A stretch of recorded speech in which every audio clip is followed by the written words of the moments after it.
Savoir nettoyer ses pensées. Est-ce que vous savez, mesdames et messieurs, que savoir nettoyer ses pensées est un grand pas de foi? Oui, pouvoir nettoyer ses pensées, c'est de se purifier, c'est d'accepter un peu plus de Dieu en nous que de nous en nous-mêmes. Oui, savoir nettoyer ses pensées, c'est d'accepter que le Dieu Tout-Puissant dirige notre vie.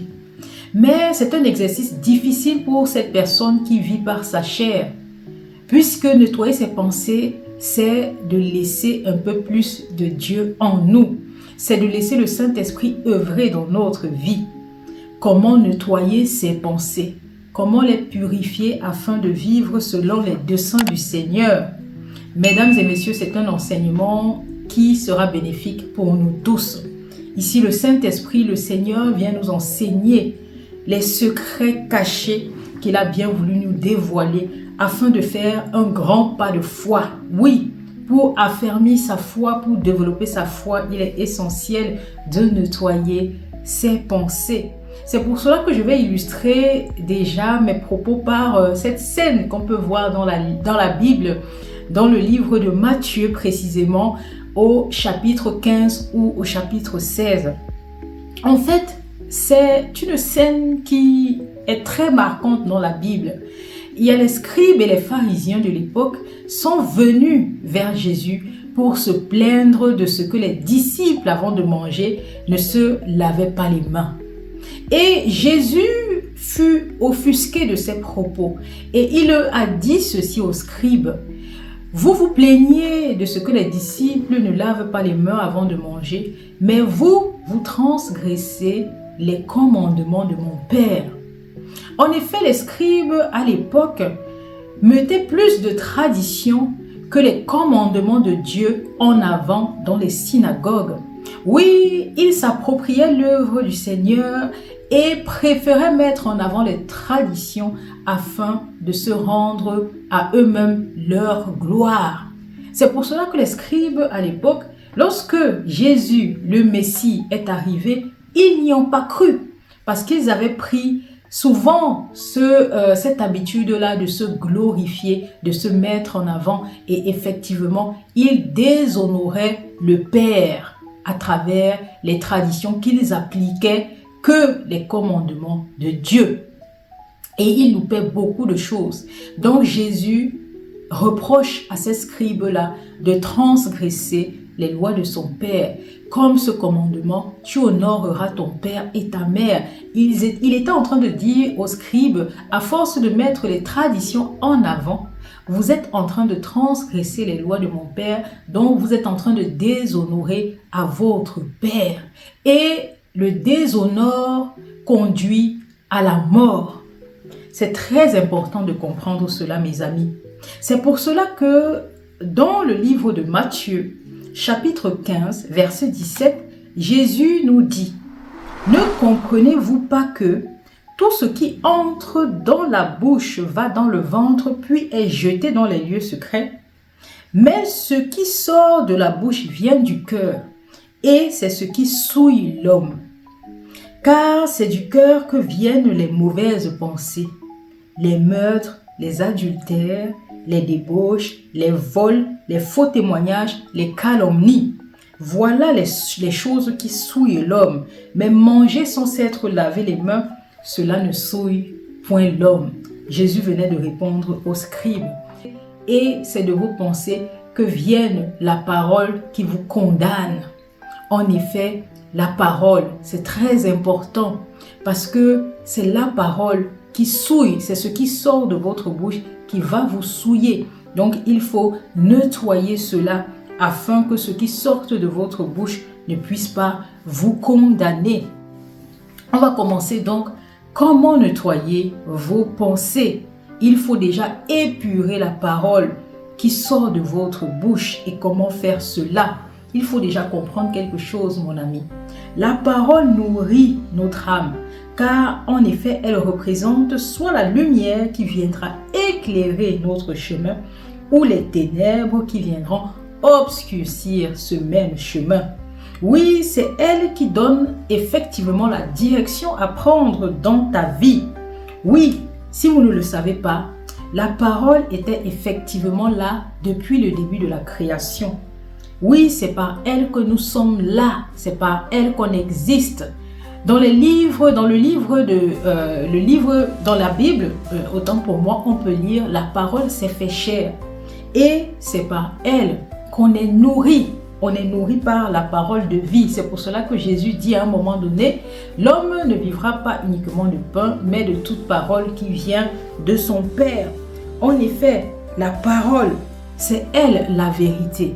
C'est elle qui nous donne la vie. Elle existe depuis la création parce que c'est par elle que nous sommes sur la terre. La parole s'est fait chair. Donc choisissez donc de vivre par toute parole venant du Père.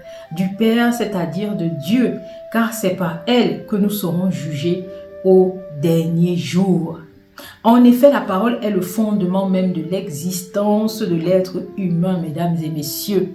C'est par elle que naissent vos pensées. De quoi donc te nourris-tu en ce moment?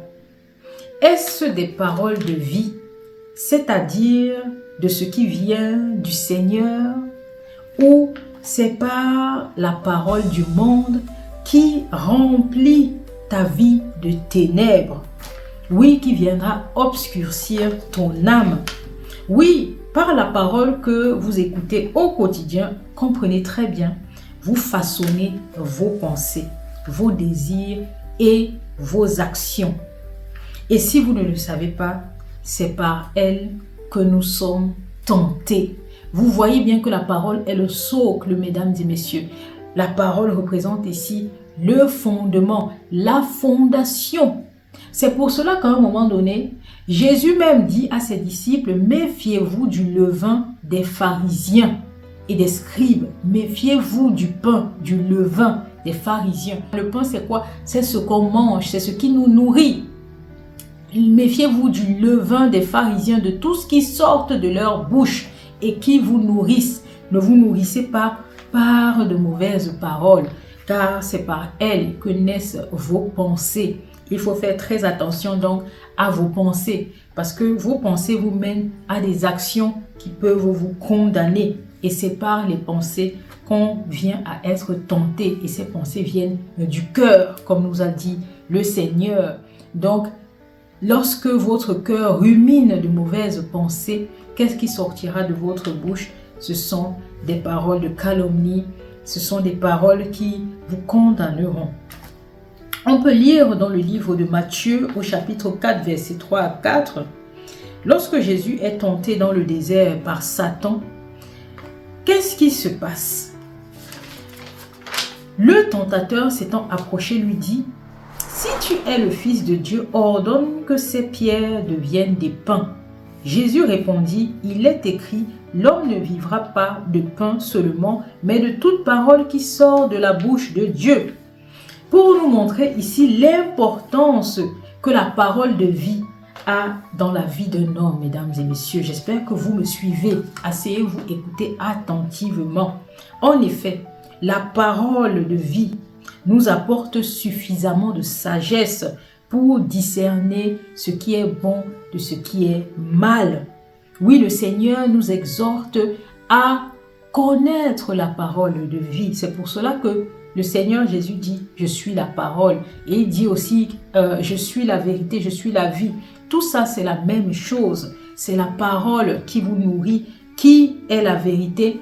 Et si vous écoutez les paroles de vérité, vous aurez la vie éternelle.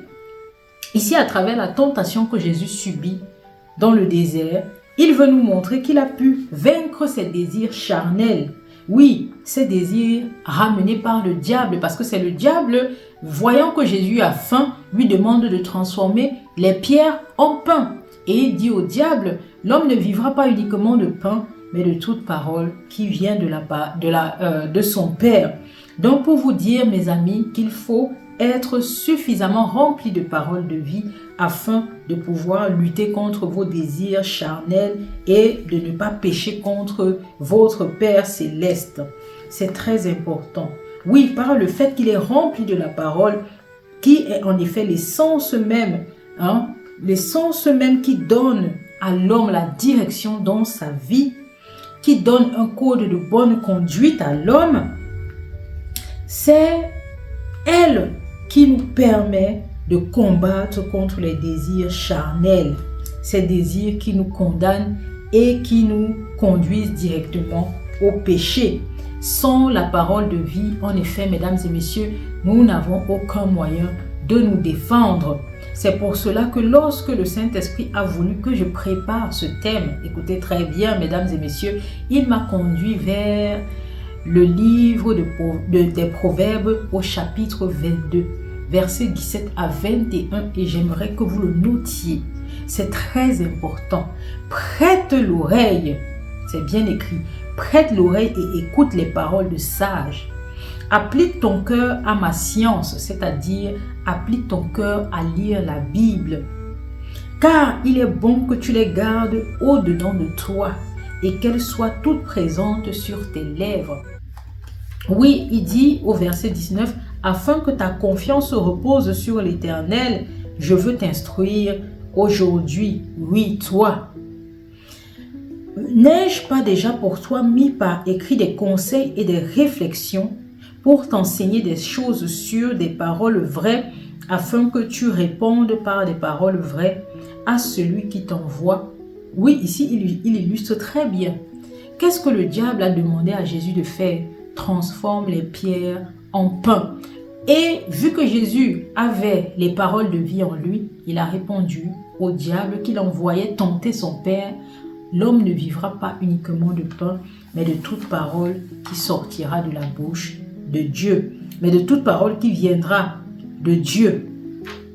Donc, il est très essentiel ici de comprendre que la parole, c'est ça qui vous sauve, c'est ça qui vous donne vie, c'est ça qui nourrit votre âme. Soit elle vous apporte la lumière ou elle vous apporte des ténèbres.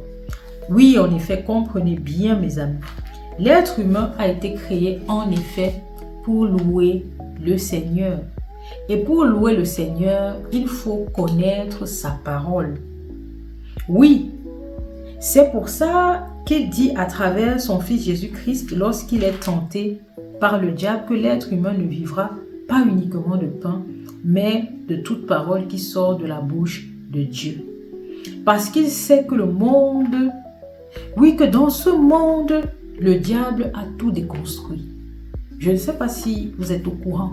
Le diable a tout déconstruit à travers des sciences contraires et nous pousse, si vous analysez très bien, au travers des enseignements qu'on reçoit, au travers de ce que l'on peut écouter dans le monde, ce qu'on lit, oui, ce qu'on entend, à agir avec les désirs de notre chair.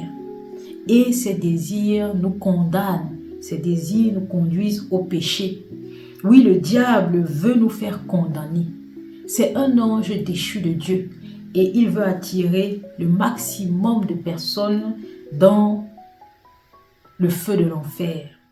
C'est pour cela qu'il veut nous amener à croire que la parole de vie, ce n'est pas ça qui doit nous nourrir. Oui, il nous enseigne des choses contraires, alors que c'est la parole de vie qui protège votre âme.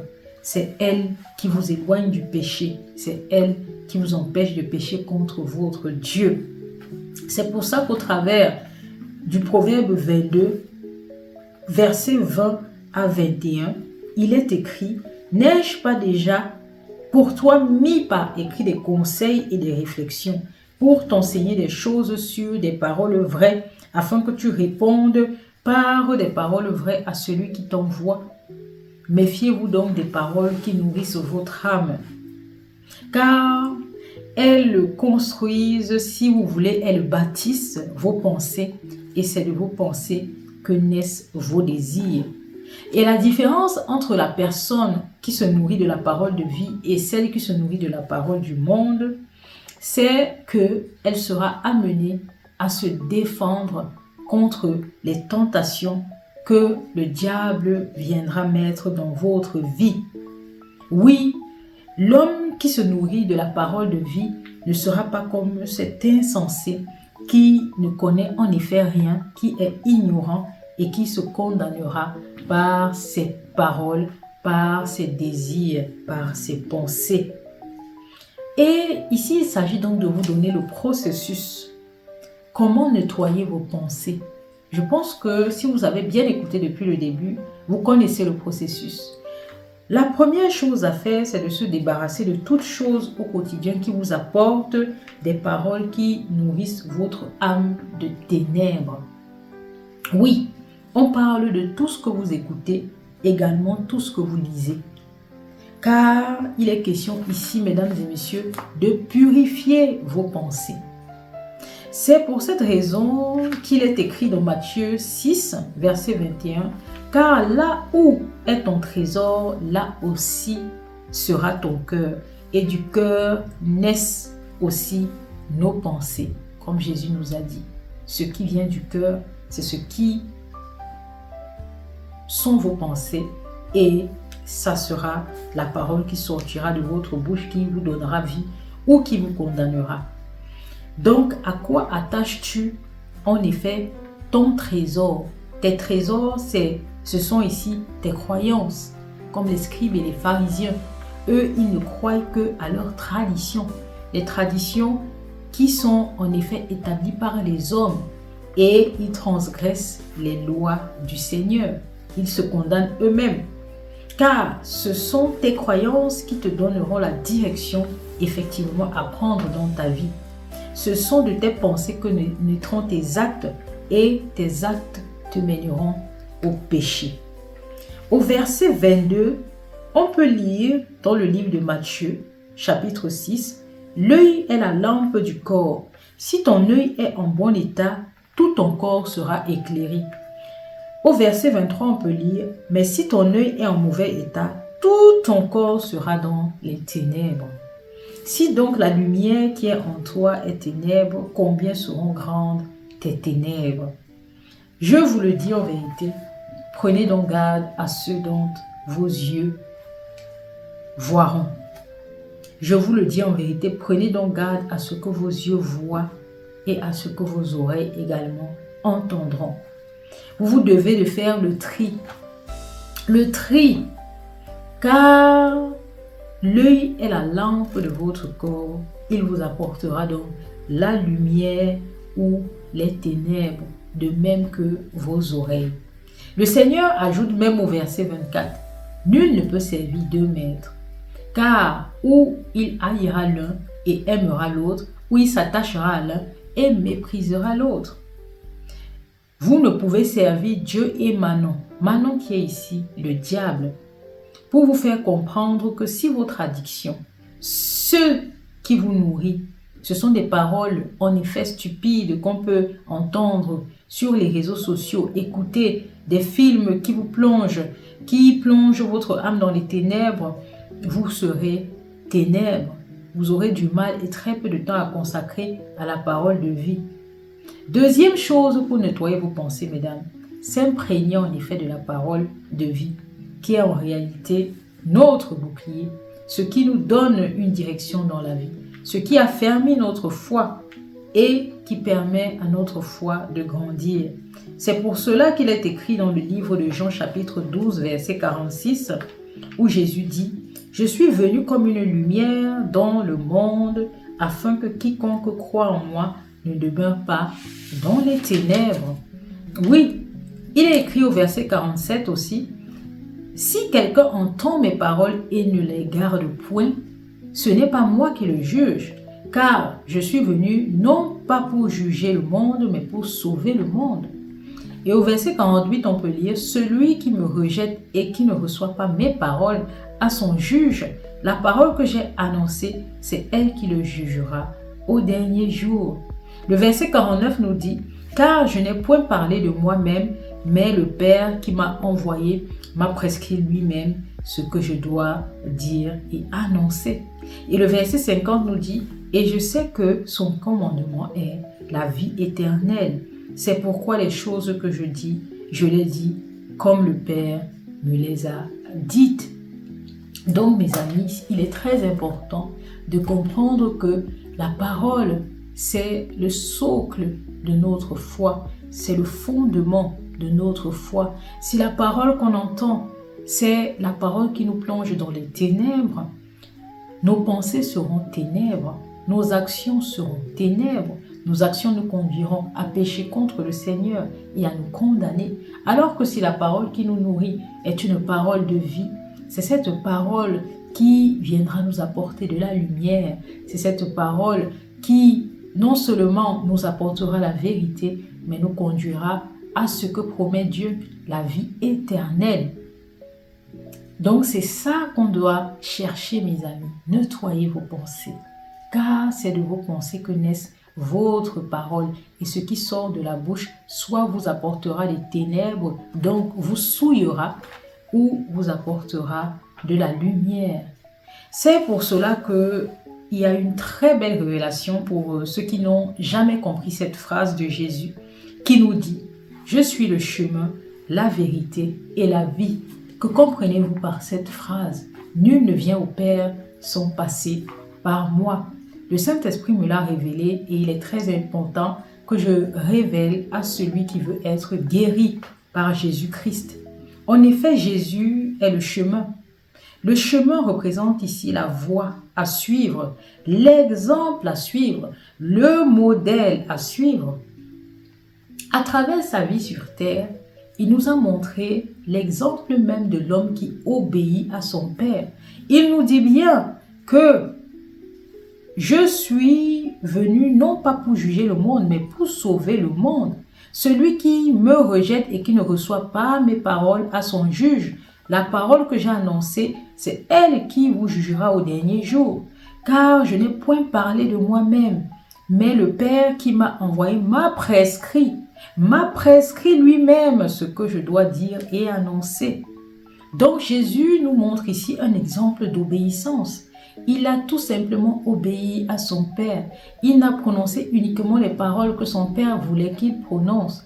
Donc, il nous dit que celui qui ne reçoit pas donc cette parole, ce n'est pas lui qui va juger, mais c'est son Père qui le jugera, parce que c'est par cette parole que vous serez jugés. Donc, si vous vivez comme un insensé, sans avoir la parole de vie en vous, vous allez pécher parce que vous êtes ignorant. Vous allez commettre des fautes et sans le savoir, vous vous condamnerez vous-même parce qu'il a dit qu'il vous a tout donné.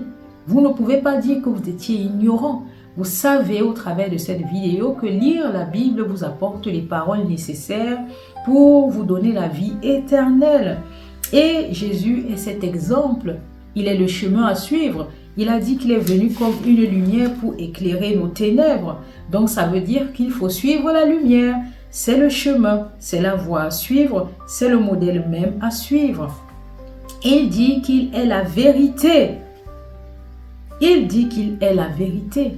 Vous comprenez donc au travers de cette session que la vérité c'est quoi? C'est la parole. Il dit bien qu'il est venu avec la parole de son Père. Il est venu avec la parole que son Père lui a prescrite. Il a dit uniquement ce dont son Père voulait nous enseigner. Parce que ce n'est pas lui le juge, lui vient uniquement pour nous sauver. Et il aimerait que beaucoup de personnes soient sauvées. Et il dit donc ne rejetez pas mes paroles. Les paroles qui sont inscrites dans le livre de vie. Ne rejetez pas la science du Seigneur, ce qui se trouve dans la Bible. Oui, il nous dit clairement, je suis donc la vérité. Et la vérité, c'est quoi? C'est la parole qui vous apporte, mes amis. Il est notre exemple.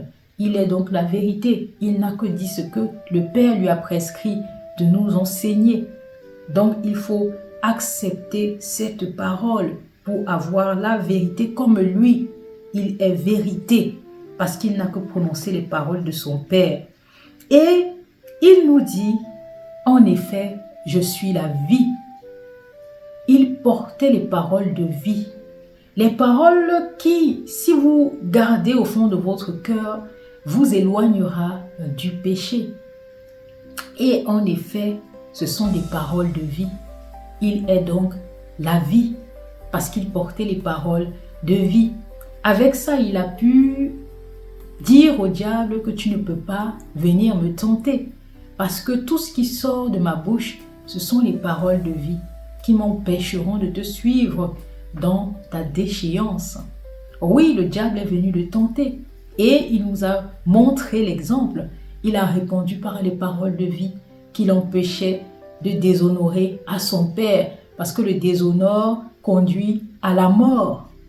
C'est pour cela qu'il dit aux pharisiens et aux scribes, vous avez choisi vos traditions et vous êtes en train de transgresser les lois de mon Père. Donc vous êtes en train d'appliquer, de déshonorer à cette loi, tu honoreras ton Père et ta mère. Ils sont en train de déshonorer à leur Père qui est le Seigneur. Et ils sont en train de se condamner à la mort et au feu de l'enfer.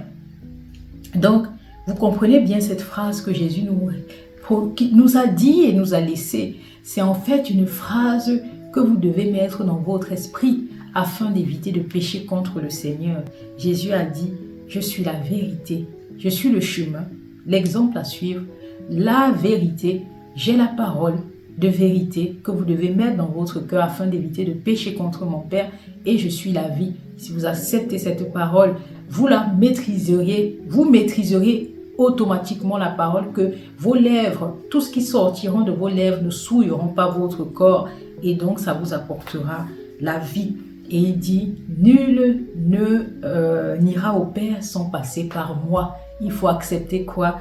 Les paroles de vie que Jésus-Christ est venu nous apporter sur terre. Si vous n'acceptez pas cette parole, vous n'allez pas aller au ciel, dans les royaumes des cieux, où Jésus vous réserve une place si vous passez par lui.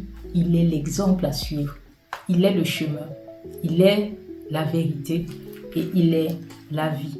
Donc j'espère que cette vidéo sera enrichissante pour vous et qu'elle vous permettra de faire, mesdames et messieurs, un grand pas de foi.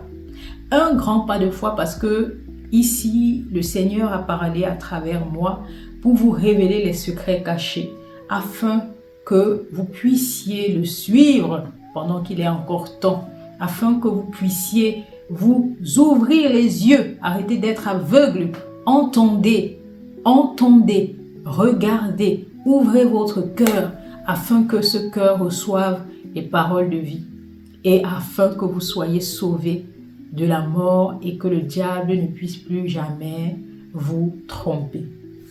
Donc, mesdames et messieurs, sur ce, on va se quitter. Si la session vous a plu, vous likez, vous partagez massivement pour sauver les gens autour de vous.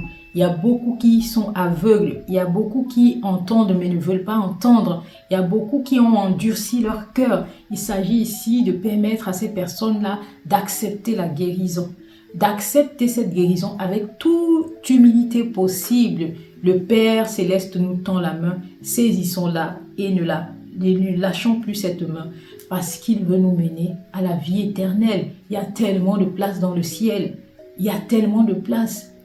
Mais c'est vide et le Père nous exhorte à le suivre. Il nous donne cette occasion aujourd'hui, mesdames et messieurs. Donc saisissons-la et commentons.